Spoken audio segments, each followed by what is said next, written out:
আসি মহাবিপদে দেশে বাস করি, কোনো কিছুর দাম বাড়তে শুনি কিন্তু কমতে শুনি না।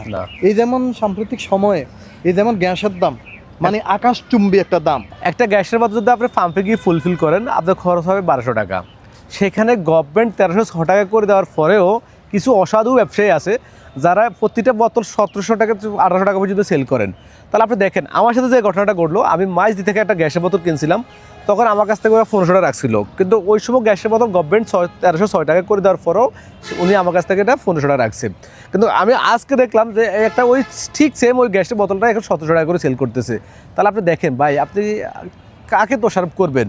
শুধু এই জায়গা শেষ নত, যদি শুনে যে এরা যদি শুনে আগামীকাল কেয়ামত হবে, হ্যাঁ, এরা কি করব? কাফনের কাপড়, সুরমা, আতর, এই যে প্রয়োজনীয় মুদ্রা দাফন কাফন করার লাই যেগুলো লাগে, লাশ দাফন কাফনের লাই, এগুলো সবগুলোর দাম রাইতের ভিতরে বাড়াই দিব। এটা আসলে মানে এরা যে মরবো এদের কোনো চিন্তা ভাবনা নাই। নাই, তবে তোরা মানুষ হবে, আবার তোরা মানুষ হবে।